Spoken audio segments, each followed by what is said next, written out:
Hello, everyone. Thanks for joining and welcome back. Our guest today is a very good friend, Adrian Day, the founder of Adrian Day Asset Management. Welcome back, Adrian. Well, thank you, Ivan, for having me. Yeah, thank you for coming down to speaking to the silver and gold community. Adrian, it's a very exciting time right now in precious metals. Silver, a week ago, we hit the $35 mark and it broke out. Now we're creeping up on $38, if you believe it or not. What are your thoughts on silver right now, Adrian? Yeah, it's been a long time since we've seen those prices. I'm still a little bit ambivalent, and I hope some of your people will excuse me for that. The really positive thing is that if we start to see, or I think where we could really see a big move in silver in the very near term, is if we start to get big inflows into the ETFs, Yeah. but have to go out and buy the silver, or should go out and buy the silver. And that could create a little bit of a squeeze. In London, there's not enough silver for that kind of buying. So that could see us move up meaningfully. The sort of note of caution that I have might be that, we've seen a few really good days here, no question. And we had some follow through today, which was very good to see. But this was initially driven by futures. And, I always prefer to see a move start with physical and the futures come in afterwards. This was started with futures, and we've seen some of these moves before where they peter out after a few days. Now, on balance, I would say that doesn't seem to be happening this time. So on balance, I would say I'm pretty bullish. Well, yeah, and a lot of people are talking about, I guess the big beautiful bill. There's $2.5 trillion they want to pass through Congress, and they want to get rid of the debt ceiling indefinitely, so that way they can just spend to oblivion. What are your thoughts on the big beautiful bill? Well, I think Elon Musk put it well, although perhaps a little indelicately. No, but the real problem, and people like Senator Rand Paul have been saying this for weeks, the real problem is that the bill raises the deficit. So all of the work that Doge did is sort of gone out of a window in one bill. All of that is for nothing. So I really think, and as usual, of course, the promise is, look, just pass this bill, get rid of the debt ceiling, and then we'll start to be serious about spending cuts next year. How many times have we heard that? Next year we'll do it. So, there's some really good things in this bill. Obviously, making the tax cuts permanent. The Democrats are screaming about, tax cuts for the rich, but all they're doing is, for the most part, is extending existing lower rates. I think that's clearly positive. The Right. last thing the economy needs at this point, because as you know, I'm a little bit more bearish on the economy than a lot of people, or than the mainstream. But the last thing the economy needs right now is a tax hike. And not renewing the tax cuts will in effect be a major tax hike, not just for individuals, but more importantly, perhaps from the economic point of view, for small business. So that's good. But as usual, there's bending over to special interests. But the main criticism is just it increases the deficit, doesn't do enough to cut spending. Yeah, and just like you said earlier, like what's the point of having Doge cut all this spending if you're going to introduce this bill and the deficit just completely wipes out all that hard work that Doge was doing? Was it all political theater? Or what is it? And like what you said before, politicians, their greatest playbook is, oh, we're gonna pump this money through now, but then later on we're gonna do those cuts. But then those Yeah. cuts never come. Well, it's a bit like when I have 2 weeks of diet and exercise, and then I go out and blow it all, on this enormous meal, one night. Right. Um, yeah. So I think the other thing on the debt ceiling, a lot of people, a lot of my friends, they say, oh, we should just get rid of the debt ceiling. It's bad for the US. Every year we go through this. But, to me, the debt ceiling is a very important thing. And even if you do have this sort of ridiculous pantomime every year where you argue about it and eventually increase it, I think it reminds people, it really strikes home just how bad the spending addiction in Washington is. I mean, if you've got a debt ceiling, I mean, what's the point of a ceiling if you just increase it every year? I understand that, but it reminds people of Congress's inability to cut spending, frankly. Yeah, and a lot of people would argue political theater, and a lot of politicians and Congress members want to. Yeah, I don't know what it is exactly, but I would say you would need a debt ceiling, like or else you just spend it to oblivion. Well, yeah, without a debt ceiling, it'll only get worse. You Yeah, and I and everybody watching this knows that full well. It'll yeah, only get worse if we have no debt ceiling. yeah. I mean, good for precious metals, but at the same time, you don't want to see the country go broke or have like crazy inflation, and then oh, you'll celebrate with your silver and gold price increase. Uh, True, yeah. true. So, Adrian, I want to ask you, what's concerning you right now, whether it's geopolitically, whether it's in the markets, whether it's, interest rates, what's concerning you right now that you have your eye on? You mean concerning me, but might make gold and silver pull back? But not even silver, gold and silver being pulled back, but anything. Like Oh, what do you have your eye on that oh, concerns I you? think the biggest thing that people need to be watching is the upcoming funding crisis in the US. This is not, a right-wing conspiracy. This is not me talking.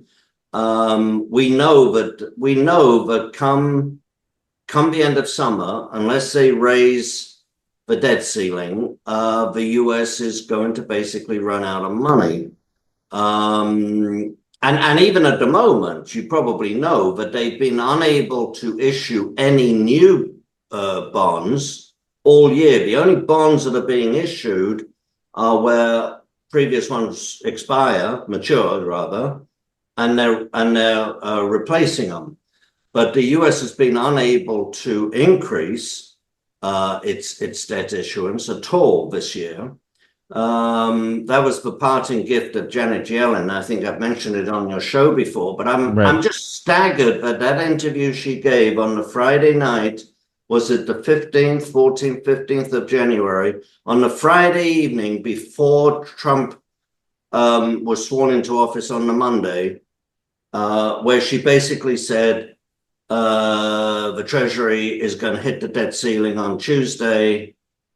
Good luck. I mean, to me, that was the most outrageous and irresponsible. I mean, it was an irresponsible comment, but what was irresponsible was what she had done for the last 4 years in leaving the US in that state. And of Right. course, Biden in the last 2 months, after he lost the election, right after he lost the election, or the Democrats lost the election, until the end of the year, he spent something like 25% of the annual budget. Basically, just spent all the money that was there. And so when That's Trump came insane. in, yeah, when Trump came in, there was nothing there. And so Bessent, the secretary, Treasury Secretary, has not been able to issue any new bills other than from the maturing bills or bonds, other than from those that mature. But their room for gimmickry um, will run out by summer. Now, there's things that I think we're going to see. One thing is you probably noticed that the Federal Reserve, not in their monetary capacity, but in their bank regulatory capacity, has sort of absolved Wells Fargo Bank from whatever sins that they were supposed to have committed. One of their sins was incidentally, because in Washington, people have long memories. You remember when at the end of 2008, Hank Paulson got all the banks into a room together, locked the door, and made them, commit to fund this $1 trillion, which in those times was real money. Right. Now it's just another trillion. And Wells Fargo didn't want to do it. Wells Fargo said, we're perfectly solid. We don't want to participate in this sort of insurance program. Right. And the federal government has never forgiven them for that. But anyway, the point is they've now been absolved of their sins. But I am willing to bet that there was a sort of handshake that you'll buy some bonds. You'll buy some bonds when in the auctions. And there's a few gimmicks like that. They're allowing the banks to reduce the amount of money that they have on reserve. Right. Hey guys, go out and use that money to buy some bonds. Well, yes, no. I mean, the banking system, the whole point of a banking system is to fund private enterprise, to fund businesses. Right. And more, the banks are simply funding the government. And they can't do both very well at the same time. So there'll be things like that that get us through another week, another month, another 6 weeks. But if the debt ceiling isn't raised, then I think we're going to see the Fed come back with QE. The Fed's going to come back and buy the bonds itself. And you can only kick the can down the road so far. Like if the banks are just there to support and fund the government, like that's a recipe for disaster. Yeah, absolutely. I agree with you completely. And we're seeing, unfortunately, in the US, we're seeing more and more and more about. We've talked about the employment, where the employment numbers, new jobs creation numbers come out, and the mainstream media says, "Oh, look, it was another." It was beat the number, beat the estimate. Right. But literally half of the jobs created, half of the new jobs are either government jobs or part-time jobs, literally. That is not healthy. No. Government jobs should be, well, in my view, they should be nothing, but government jobs should be 10 or 20%, and part-time should be a small part. But the number of people taking part-time jobs and the reason being given they can't find a full-time job has been rising steadily and steadily. And that's not a sign of a healthy jobs market, in my view. No, it sounds like almost like a depression is the people are can't find jobs, so they're looking for part-time jobs. Does it count people looking for second jobs or no? Well, that's a good point because it does. In the what I call the olden days, I hate to say that because it makes me sound like my grandfather. But in the olden days, most of the vast majority of jobs, you actually went to you went to an office to work. And so when we had an office in Annapolis, Maryland, when we were advertising for people, right? We Right. advertised in the Washington Post and the Baltimore Sun. We advertised locally, and that's not a very good example because, of course, Washington is Washington, D.C., and Baltimore is Maryland. But, if you're in Atlanta, you advertise in the Atlanta paper or Atlanta papers. You Right. didn't advertise in Florida and Tennessee and everywhere else. And so, because these statistics are collected by state. But now, of course, with so many remote jobs, you will advertise in various markets. You'll advertise in national platforms, but you might also advertise in regional platforms. Right. And then job openings, new jobs, it can all be double counted. And that's if it's double counted, then the numbers are not real. Right. I think the Department of the Bureau of Labor Statistics has really a lot of work to do to get their numbers It's to true. really be meaningful. I don't think it's a conspiracy to make the economy look better than it is. But the fact that it does make the economy look better than it is might be something that slows people down from from reworking it. But yeah, I mean, you look at the ADP, which is the private firm, Right. comes out with new jobs. They only look at private sector jobs, incidentally, but their numbers on job creation are almost invariably significantly lower than what the Bureau of Labor Statistics says are private sector jobs created. There's about $15 trillion worth of physical gold in the world sitting there costing money rather than being used. Is just absolutely insane. Monetary Metals is bringing gold back into the financial world, putting gold to productive use right now. The problem with gold, of course, in physical form is that it's heavy, it's cumbersome, it's not particularly easy to ship, and it costs money to store in a protected manner. This platform Monetary Metals created is a proven concept and allows gold to be put to productive use. So instead of sitting there costing you money, it's actually in use earning you money. Learn how you can earn 2 to 5% in our leasing program and how accredited investors can earn up to 12% on silver paid in silver. This advertisement is not investment or financial advice. Minimum investment applies. Well, I would look at those numbers as the real numbers. If they're significantly lower, I would look at them and be like, okay, maybe there's some truth here. And then what the Bureau of Labor Statistics is not telling us. Right. Well, the Bureau of Labor Statistics, they have all these sort of adjustments for births and deaths and seasonal. And, you know, those things are just too easy to, Manipulate. I'll use the word manipulate. Again, Right. I'm not sure that there's a deliberate effort to try to make the economy rosier, but they're too easy to manipulate. Yeah. What are And your you know, I mean, we only have to look. We've talked about this before. Everybody knows about it. But 2013, 2023. You know, in the middle of the following year, they came out and say, "Oops, we overestimated new jobs last year, 2023, by what was it, 818,000."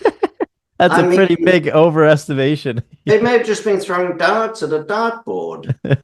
So I do think I'm not saying it's an easy thing to do, especially in this modern economy where people move around and you live in one state and you have a job in another state and you maybe have 3 jobs.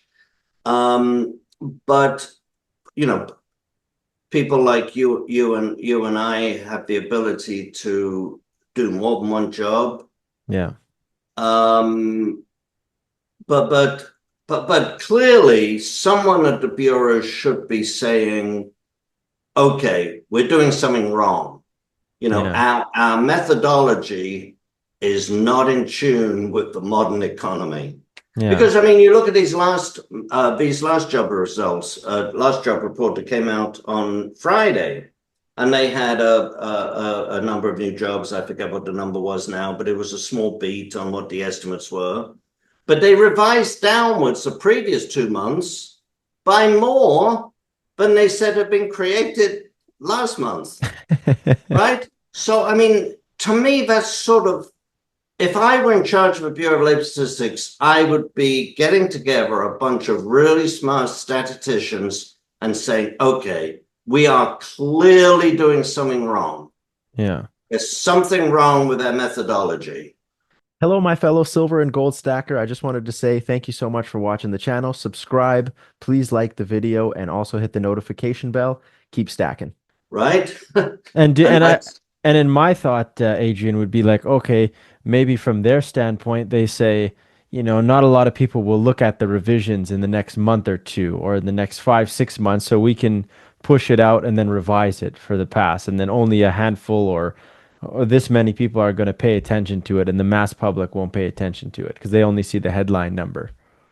Well, that is the reality. People only look at that headline number. And again, reality is that most people look at the BOL number on Friday, not the ADP number on Thursday. I mean, Yeah. that's just the reality. More people could look at the ADP number. More people could look at the revisions.